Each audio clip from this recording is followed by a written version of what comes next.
Coming up on today's show, Tessa and Amir have been experimenting and finding growth in open relating as individuals and together as a married couple for 20 years of their 36-year partnership. Holding their families as a priority, they nurture intentional family time and holidays, as well as precious one-on-one time with their adult children. They believe that having allowed the kids the space to grow, this gives Tessa and Amir the opportunity for karmic payback. Their erotic blueprints differ in vast ways, and yet their path is uniquely suited to them as adventurers of life. They both work and play in different arenas, and now, with 3 adult children and a first grandchild, they find new ways to openly discuss their Act 3 and time for giving back. Now in its 5th season, their popular podcast addresses life in the open rather than empty nest. Welcome to Loving Without Boundaries, where we hear inspiring stories, share actionable advice, and talk about the challenges and the joys of ethical non-monogamy and polyamory. I'm your host, Kitty Shambliss. Coming up, my conversation with Tessa and Amir.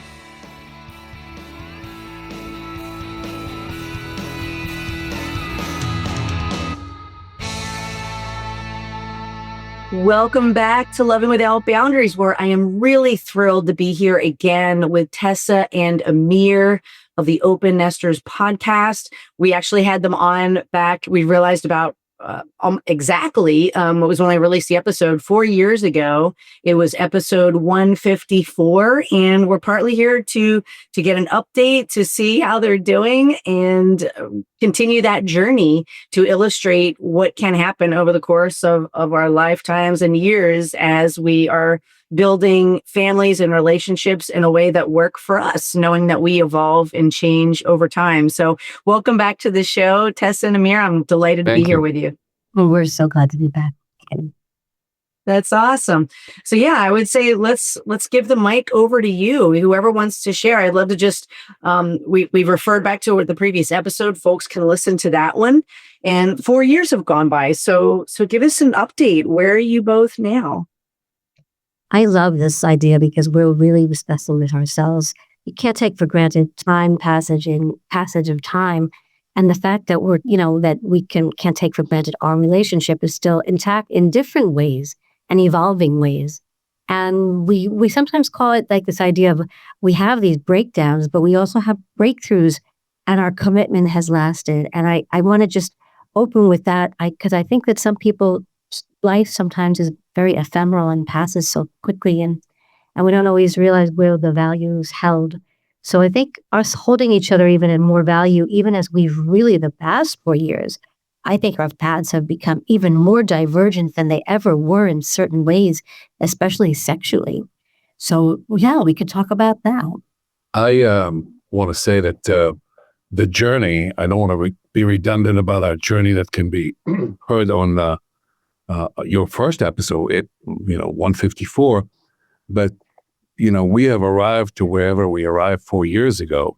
And when I look back, it looked like so amateurish to me, at least. I did not know what polyamory is. I did not know that one can truly be in love with 2 people. And how does that work, and how does that feel in your body and in your life and in your day-to-day? And I don't know that I will ever be an expert in it, but I know that it is a continuous journey to the point that 4 years have gone, and that have changed for sure my impression, my understanding, and my definition of polyamorous. What it means is been refined to the point I feel like I was like a little sloppy amateur 4 or 5 years ago, and today I'm a little bit more refined in that. As Tessa said about we've been together 35 years, going on 36 now. We've been together for 37 years almost. So for those folks out there that are in that category, they're in their 60s, heading toward their 70s, we have been together because we were able to appreciate and never take for granted the deep relationship that we have established for so many years.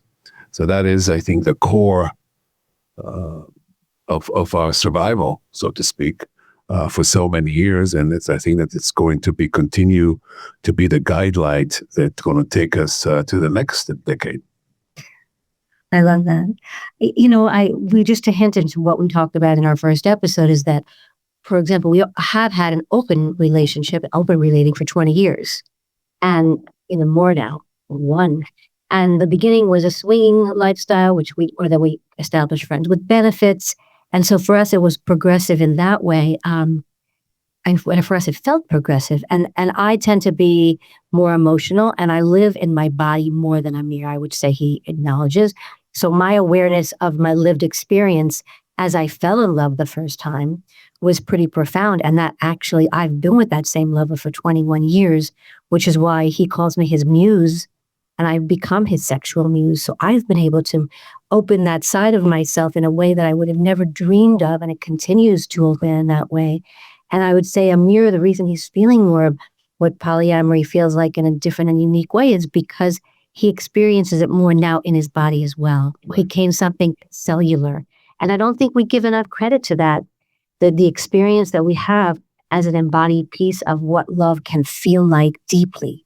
Yeah, I want to expand on that by saying that I'm deeply in love with another person, and it is a process that I have to come to realization, not only to admit it to the person that I'm with, but then to myself that this is really happening, and then to Tessa without having to, bring down the house.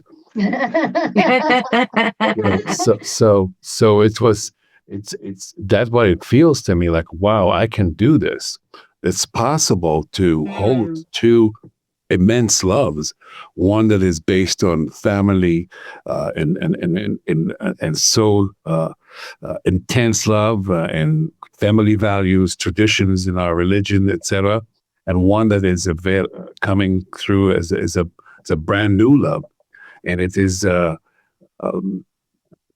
ability to hold those two. Sometimes, you can't. I mean, it's like you don't know what to do with yourself here and there. But the ability to love two people like that has been a tremendous journey for me over the past 4 years to realize that that's possible. And that is where you feel that you have somewhat mature. Maybe you graduated to third grade or so, so to speak, because we still have to go to high school. And it still comes with breakdowns. That's why I started with that. Like, to expect that you're not going to have kinks along the way and a mess of how does this feel and what am I experiencing and how does jealousy show up for me and what do I do with it? And him being able to respond to that better and better when we have the breakdowns is really been an important component for me. I mean, the first time, he hadn't bought me lingerie, I don't think ever. I don't remember because I don't have a body like Liz's, and I don't love, surprise lingerie because if I can't fit into it. But one day when something arrived at our house and that was a new relationship energy, jealousy arrives, or that I saw it in the cart. Like, jealousy can't arise. And so it's not a perfect path. I don't think anyone should ever think so. For me, the sustaining notion of my autonomous self and being able to then hold my love with Amir, not just for me, I would say I have more space and time, and my 20-year evolving relationship doesn't have that intense. I mean, it has intensity when we're together, and it doesn't also maybe take me away. I shouldn't say that. At the very beginning, it did take me away from him emotionally. My mind, my brain, I was like, wow, how am I going to come back? Now it's a lot more, I think I've worked a lot more on my ability to hold attachment styles. And so because I'm so emotional, I can still say, well, there are two ways to look at attachment. Jessica Fern's attachment styles, which we talk about on our podcast. I know you have polysecure, polywise. I also think attachment in a very spiritual level is that I don't have to be attached to exactly what he's doing in order for me to have happiness. So coming back to that for me has been a maturing process, which has taught me a lot. And I believe in relationships, that's the place that we can learn the most. I always quote Esther Perel that the quality of our lives is determined by the quality of our relationships. So I just want to finish. So when I show up more, like I have more space and time, which we can get into, I want to continue presence with him when I come back with him. And he hasn't always had that much space. So that also causes breakdown sometimes. So I just want people to know that there's no perfect journey, and that we're just on a journey. Yeah, and there yeah, are I bumps appreciate in the that. road like any other road that would lead us to wherever it is. I have to admit that I have seen the change in Tessa. I have seen her tolerance. I've seen her patient, seen her, quietly perhaps jealous, but not expressing it because there's no space for it, or sometimes she does, but I seen that growth. There's space for it. Space. If you don't accept it, then it's not. No, sometimes there is a need to express it, but sometimes there's no need to express it. I'm talking about the expression, maybe not to have it, but I meant express it. So, but I seen that growth, and I commend her for that, because that's allowed me to continue to be honest about my other relationship and to be able to expand it as well without having to worry what about going to happen on this other side. So her tolerance, her growth, her patience allow me to feel what I feel, and I'm ever grateful for that and never take it for granted. And actually, when the more I grow in that, I do notice, especially when he has the space for it and he's not working so hard that he doesn't have the time or as much presence or some presence every week for me. I notice when he comes back to that full presence with me, he's giving me more because I've given him more. So it becomes a give and take. It becomes a currency. It isn't always easy for me, and that's what you're hearing from me, because I am just understand our divided lot,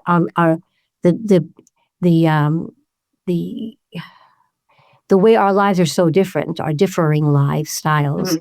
I'm retired pretty much. In the past 3 years. So I have a lot of time to myself. You follow your passion. And I follow my passions and do a lot for the community. And I do a lot of, I show up for people more fully than I've ever been able to in my life. So my level of desire for more full presence is much higher than his ability to hold that. So that's a continuous source of me being able to have to work on it, and him being able to realize, you know what, that's what's kept us together. We did this Wow Wednesday for a while in the middle of the week, which could help couples that are maybe listening to stop saying, why do I always have to use technology? And why do I always have to be attached to my work, even if I want to prioritize our relationship? And it would take a little, kicking and stomping in the face to get him back to that, but it happened, and it kept us sustained. So, and the breakdowns come from my limited time that now need to be divided into 7 or 8 different categories and compartments. And now I'm coming home, and from whatever it is, and now all I want to do is just sit and enjoy my music and play with my radio and whatever that is. But now there is a demand on my time, not in a negative way. She's missed me. She wanted to be with me all day. There's a lot to talk about. We want to talk about our future travel. There's plans to do, and I am not in the headspace for that, and to give her the time. And that's where we have sometimes the breakdown for that. And I appreciate when she pushes me, and I would say and admit it too, hey, we need to compartmentalize some time for us, whether it is 2 hours, whether it's just sitting here and having a glass of wine and listen to music and talking, or going out, or whatever that is. And I appreciate that, because I always, even though I go there kicking and screaming, I will end up appreciating it at the end. I think that's one of the biggest breakdown that we have, is that it's around time and commitment. Because if I was totally retired, then would have been, I could give her time during the day, and then I could do whatever I want in the evening, and then all fine and dandy. And hopefully that will happen soon. Yeah. Man. Yeah, I definitely appreciate that. Underscoring, one of the things I'll often say is that when we think about multiple relationships, love can be abundant. It can be like an ocean of love and emotion, yet time is not abundant. Time is finite. So I really appreciate that, you two, as you're getting older, you're in slightly different places in terms of how much time you each have. And I think that's really real, that one person may have a shift in their career, or they might be closer to like full on retirement than somebody else. And because you have multiple relationships, that is maybe causing some of that friction or some of those breakdowns. So I appreciate that you highlighting that. And breakdowns are a form for us. We're both very, I'd say, emotional people, very expressive people. I don't know that we're going to change our nature. So as much as I learn at workshops and bring to us or experts and books and some therapy, even if I'm doing that work to, I'd say, bring more to us, I still have my breakdowns because I'm emotional and I want to be able to let it out. It doesn't mean I have to be mean about it, but it has to somehow come out. I find my ways to release it with my practices. I have incredible contemplative practices, and I dance a lot. But I do feel like that breakdown can often offer us, we feel more connected after we actually have, it doesn't have to be a screaming, yelling breakdown, but it's like, you're really not showing up for me right now. Like really letting that this is not, we need to go somewhere. And what helps us is our vacations. I gotta say, it does. It takes him away from his stress and it helps us. So all those things, and then we could talk about our sexual also differences and divergent styles and our kids. But I do feel like that's why we keep coming home. And our Open Nest podcast and the Open Nest concept really illuminates this. And I do believe where we set our intention, that, that's where we grow. It's like what we pay attention to grows. And we have paid attention to this Open Nest being a place of growth. So our logo is this infinity sign, and you go out and you bring back it's a beautiful flow. Bring back into yourself what you brought in, bring back into your partnerships what you've got out and brought in. So I do feel like that flow has really informed us. And that's a big part of our ability to hold this open nest and even invite other people into it. Right. I mean, inviting people into it is really where we thrive on. We feel that we literally making our home a nest that is open. So where there's people coming in and out, whether it's guests, whether it's the frequent parties that we hold for many occasions, or when we entertain, as well as our kids that arrive in various forms, and now with a grandchild. So it's a really, I guess, a fertile ground to flourish our own relationship, and knowing that we are in this very fluid and very dynamic and very flowing type of environment, which called the Open Nest. It's almost like a big ocean that we're enjoying. And so that beautiful ocean of love, when you have family in your lives, and we have family, we have a grandson. My love for him and my ability to be with this grandson is much greater time-wise and space-wise, and I'm much more of loving that baby time. So we're different. It's okay. So that these acknowledgments as we grow has actually really been amazing for us. And that's why in the erotic blueprints, for example, we're very different. And when we started out, and we still make love, Amir and I, and because we're connected, we're so connected. It's not our ideal erotic style necessarily. So do you want to talk about the conference you just, no, parties. I was going to talk about the fact that I had a party here with Tantra friends for my birthday. And when I go away for 6 weeks, because I love to be now that this is my first long trip to be in South Florida, actually not just South, I'm going to do road trips. And I have time to myself with my friends, and he's going to have time to himself, which he looks forward to. And that's not a bad thing. People they'll come see me. We'll do a little vacation together in between. But it's like we realize that these space apart offer us a lot. So while I'm away, he's going to do a party for his kink community. I mean, we're like, this is where we are in our lives. And BDSM That's so interesting. with his partner. And this amazes us. We would have never known this 4 years ago when we were on this podcast. So that's the growth that we feel like we see. I love that. Yeah. And I'd love to understand a little bit more. You mentioned the erotic blueprints.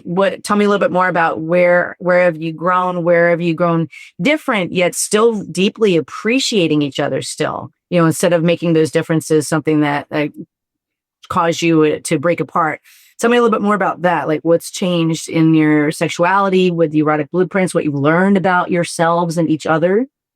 And for me, I'm in a a deep DS dynamic that is really fit my personality, that is with an incredible human being that I love and I appreciate. And I have followed my soul toward that and, toward, exploring more of that world. And it's fascinating to me. And I want to learn more about it. I want to be able to show up in that world with my partner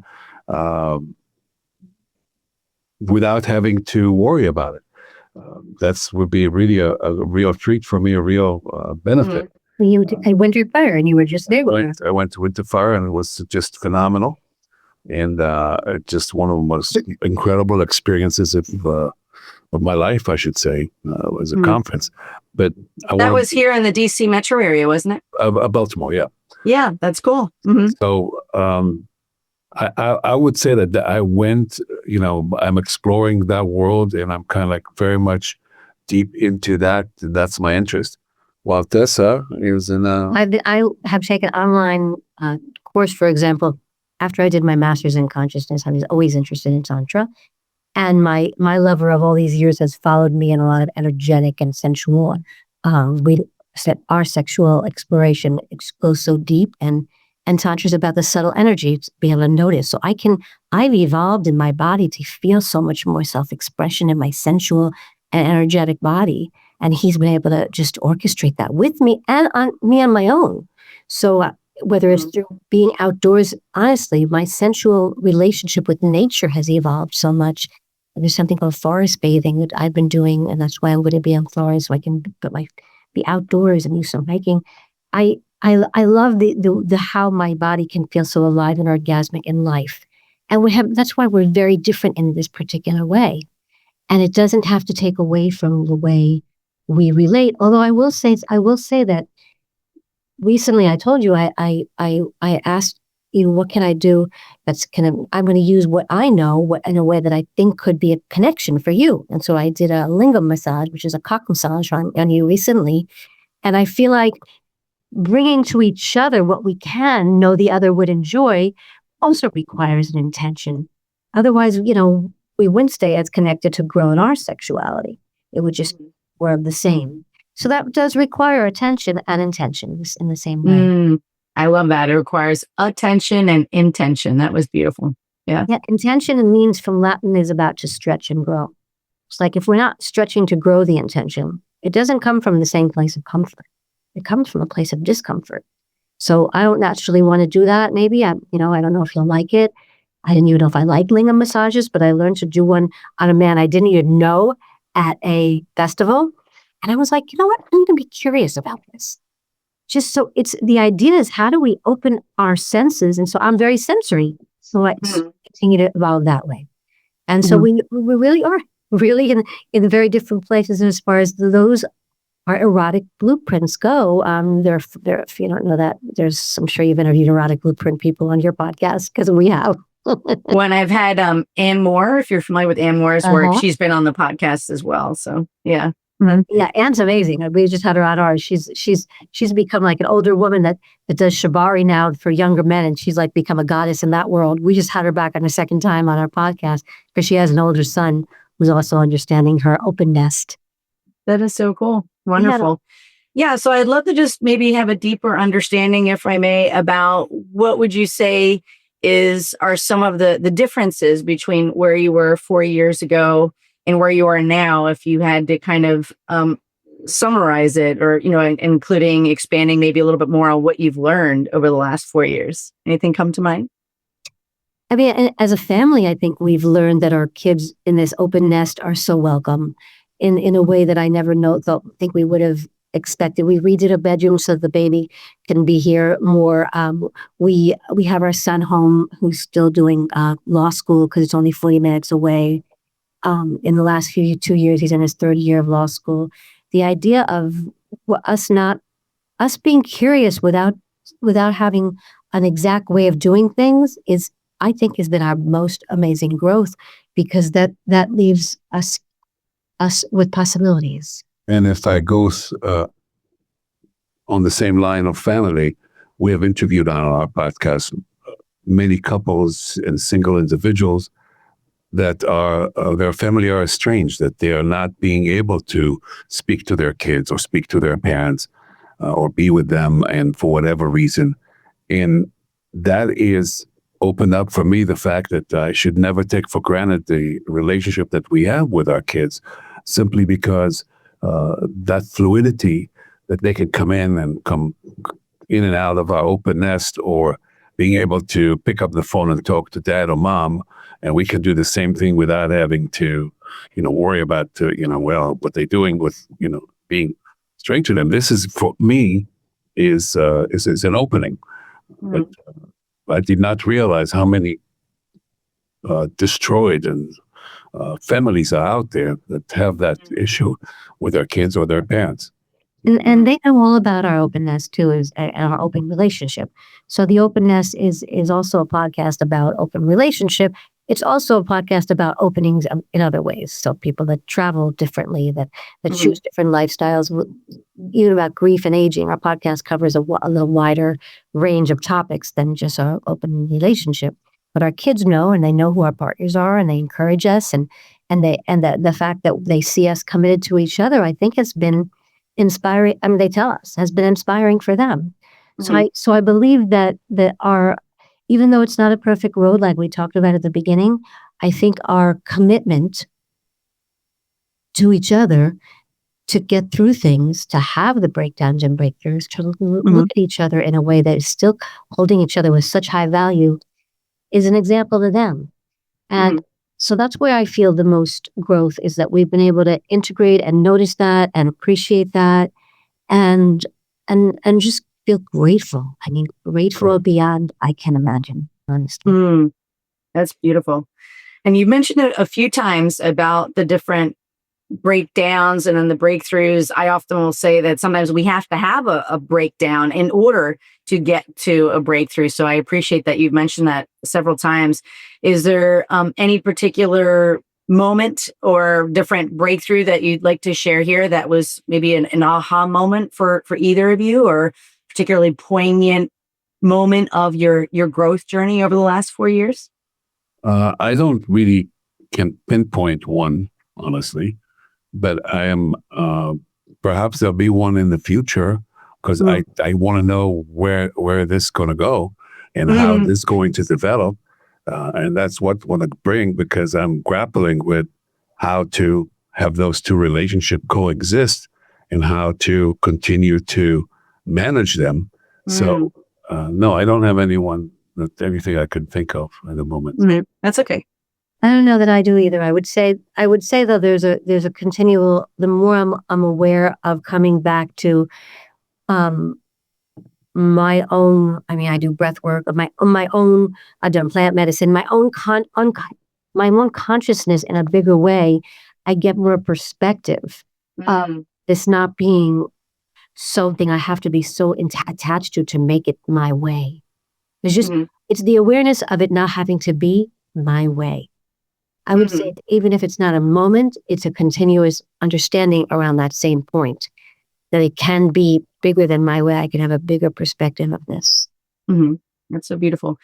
Yeah, and I appreciate all of that. And for you, Tessa, you mentioned a few times about the somatic and sensual experience of your own growth, and that you've had to navigate jealous feelings when they have come up, partly because it is related to that time is finite.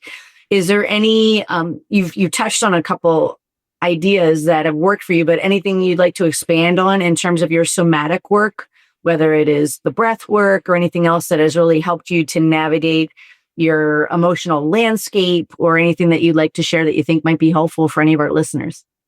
Sure. I mean, I'd like to talk about our connection when we come back to our playful connection, because I'm music and I love to dance. So this actually relates to that.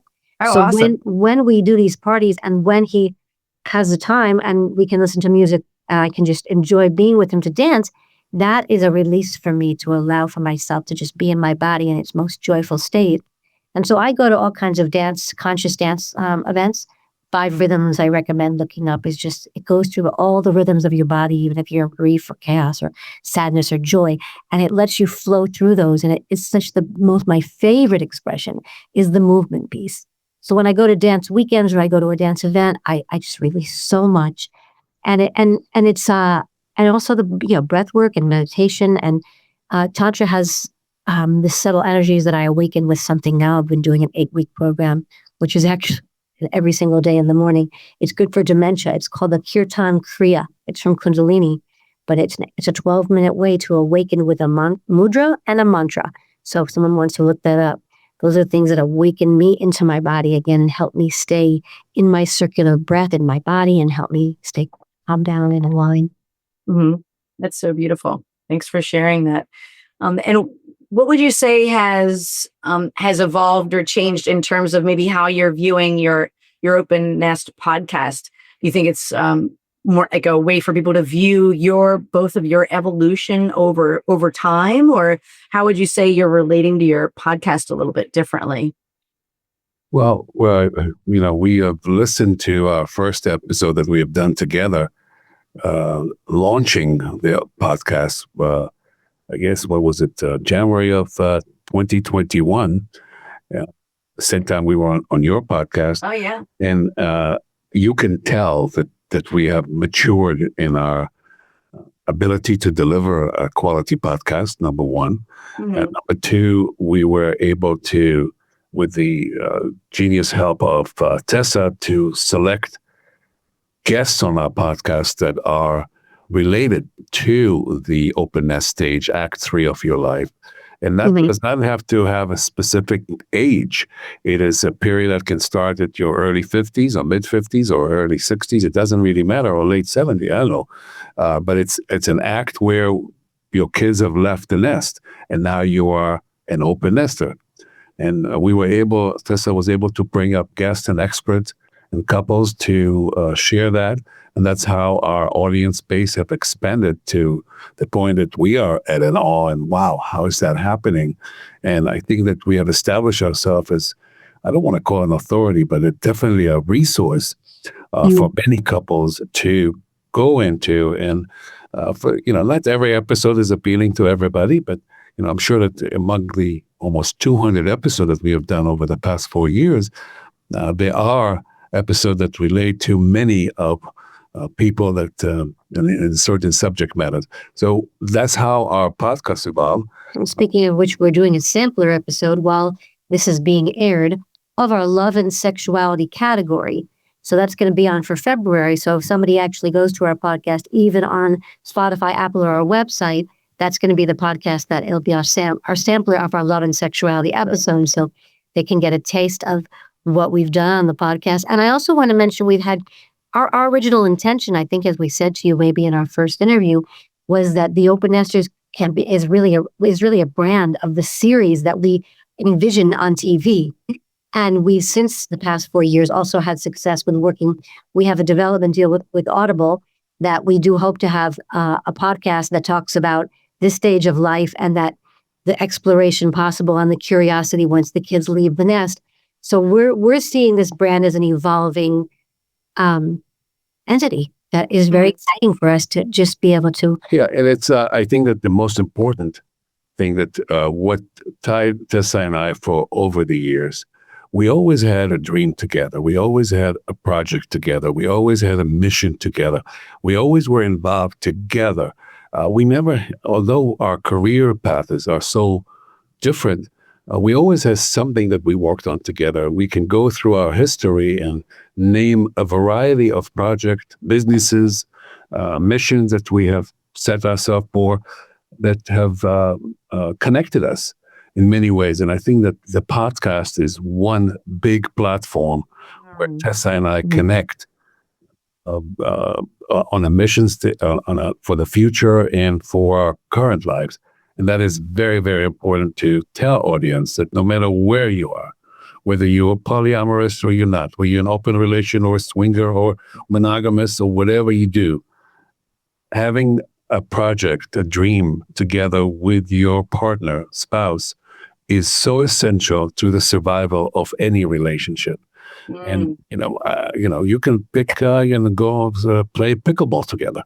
I don't know what it is, but if you do something together, you stay together. This is how I feel about it. And for us, the Open Nester podcast is that arena that we played in together. That's probably the largest arena. People that play together stay together.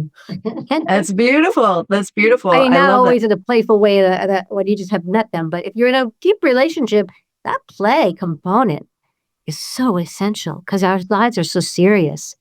And if we don't find the ways to laugh and play and Yeah. find the joy and the joy and the dream, I would say, and the juiciness of our lives, we're going to neglect something that's not going to give us that we're going to we're going to feel resentful or feel like we didn't have what we want. We can't have everything.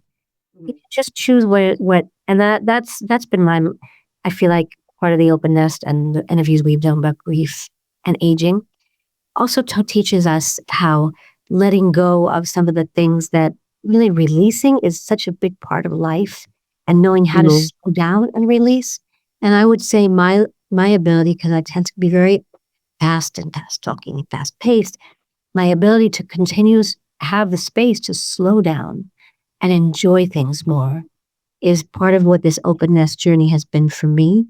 And I wished I knew it younger and earlier about the value of forest bathing in nature and the value of biking together and being outside, which we never did a lot of, hiking. The things that really connect us to nature helps us slow down to be with what is in the seasons. And the seasons release something new all the time. We're in transition all the time. If I knew then what I know today, it's always comes. Yeah, no, that was beautiful. It was beautiful. I love that the transitions are happening all the time. And the one question I had related to aging and playfulness, I definitely hear often a myth that as we get older, like as we maybe enter our 60s or 70s or 80s, that our sexual life will slow down to potentially a complete stop, right? Or old people don't have sex, So I'd love it if you'd offer your thoughts on maybe potentially busting that myth from your perspective as you are aging and you're still, as you're describing, still have that playfulness, that sensuality, that curiosity about your sexuality. Anything you'd like to reflect on that? Yeah,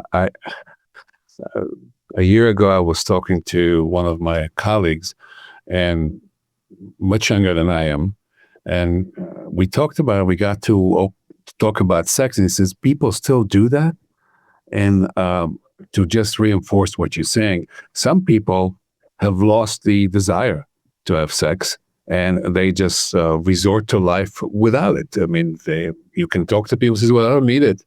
And that's okay. I mean, really, we cannot judge people for what their desires are. And if they get pleasure for masturbation or not at all, or by forest bathing or whatever they do, and that's given more pleasure than sex, and that's be it. But if speaking of sex in its pure form, I don't think that it's ever stopped. And we had several people can think at least one or two episodes that we talked about people that are much older than us about their sexuality and what they do. So I don't think it stops, especially not for us. I mean, we keep on discovering our sexuality, each of us in our own path. And although it doesn't converge between us often, but at least we are on a exploratory path to discover more sexuality. So we have, I think, more sex than. I want to say a couple of things about sexuality because I did study it too. Yeah. That men, So this is my it's your turn. So men, they say, because society makes them feel performative, have to have erections. And as you get older, and that's not an issue for Amir, even if it has maybe different ways because of the ZNS dynamic has different kinds of arousal. I don't have that expectation that's the only form of sex. So I want people to know that sex can be so much more than penetration. And that's really important as you get older, to know that sexuality is so big. And so the things I've spoken about today, that my sensual erotic energy, I've slowed down and thought for a while when I went through menopause, just to give women hope, I got I'm a lot drier than I used to be. And with Amir, I will use coconut oil, just to be totally honest. which is not a problem. I used it with my lover too. Now I'm kind of on the other side of menopause, just to give women hope. And last weekend I was with my lover, and I was like the juiciest I'd ever remembered being. So I don't have one way of looking at aging and sexuality. It is an evolving path of curiosity. Again, if you don't close the door. And I think that's the issue, is when you start saying, I'm not doing this anymore, you're not going to be able to explore what could be possible in your sexuality.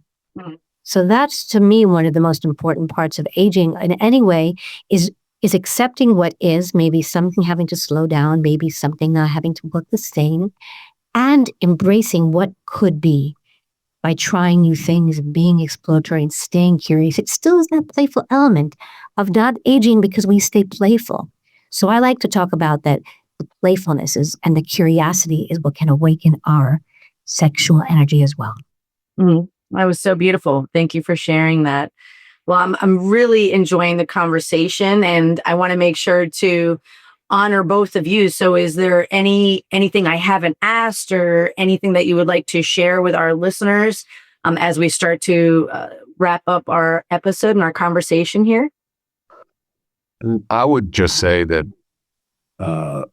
stay hungry, stay curious, and always have something going on with your partner, a project, to maintain the connection and the energy, and keep on, as I'm saying, exploring, be curious.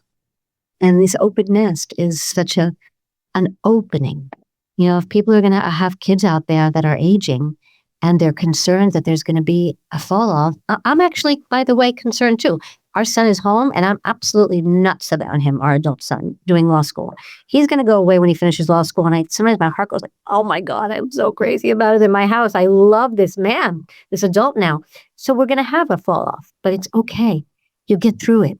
And so I just think that the open nest is a really interesting way to explore that by knowing that all possibilities are on. Yeah, and to all the younger audience out there, you're going to get older, hopefully, God willing, and you will have to deal with everything that we're talking about sooner or later. And hopefully you'll get there, and you'll understand that being 50 is not old, being 60 is not old, being 70 is not old. It's just a matter of perspective, where you are and how old you are, and the way you see elders. So that's just my message. Thank you. Thank you so much. I absolutely loved the conversation with both of you and having you back on our Loving Without Boundaries podcast. And I appreciate your time and you reaching out to me. This has been a delightful conversation. So where can everybody find both of you and your work? You can go to theopennesters.com, double N in the middle, S at the end, theopennesters.com. You will find an incredible resource library, all of our episodes, all of our little short videos, short clips. It is an incredible platform that people can benefit from. Or please subscribe on subscribe to any podcast platform, because we like having more subscribers, and we could use a boost just because our social media is something I just do on my own. So Instagram, I'm looking for community. I'm looking for Facebook friends. Come to the Open Nesters. Love to hear your response to our episodes on Facebook or on Instagram. Starting TikTok, but who knows what's going on with that thing. So I don't know. We're all here, ready to hear you. Tessa at theopennesters.com. You can always email me for anything, but I said that you'd like more information on Tessa at theopennesters.com.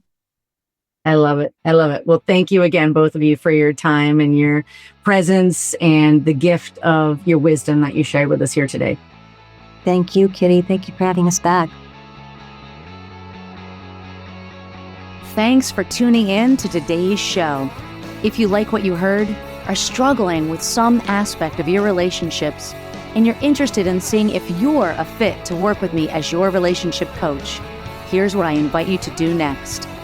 Head over to lovingwithoutboundaries.com/apply. That's lovingwithoutboundaries.com/apply, and book a call to speak with me.